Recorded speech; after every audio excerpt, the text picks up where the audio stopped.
cup wins, title claiming and relegation sorrow, there's been a different reaction this week. Outrage after the Bridgend Cardiff midweek clash. It did have its moments.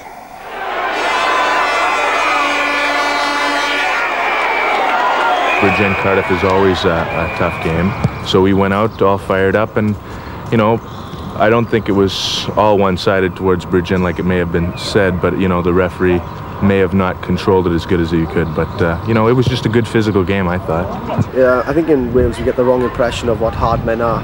I think we get the impression of hard men are people who punch people when they're not looking, kick people in the head when they're not looking, and we go down saying, yeah, he's a hard player, but he's not a hard player. When you look at the likes of Gwyn Jones, now to me is one of the hardest players in Welsh rugby, not because he goes on kicking people in the head or punching people, because he put his body on the line time after time after time.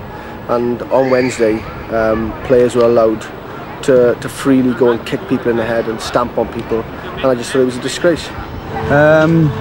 There was no savoury incidents. I don't think Di Young and them full moan about things like that. They're tidy enough blokes. They just get on with it. I think it's the press. And are you allowed to beat Cardiff? I don't know.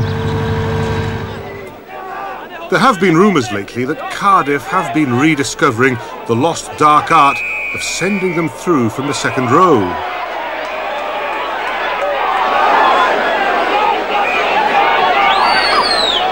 I'm not saying it was Bridgend or Cardiff. I think we've got to tidy our act up, and that isn't good for the game of rugby.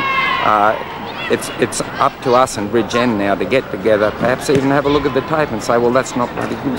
Sorry, that's not good enough. Well, it isn't good enough, is it?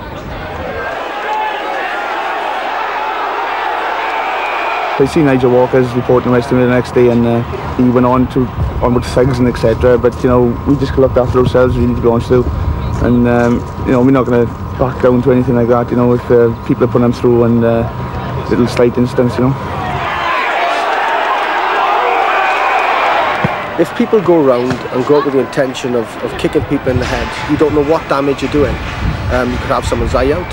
You could do brain damage. You could do anything to them. You could break people's jaws. It's thuggery, and I thought that Welsh rugby had done a lot to clean its act up. And Wednesday was a disgraceful act, not for any type of rugby. For Welsh rugby, it was a real black day. Well, how black a day was it? Well, I don't know. It's again coming back to this question of balance. We have games at the end of the season which are nonsense really. Scott Gibbs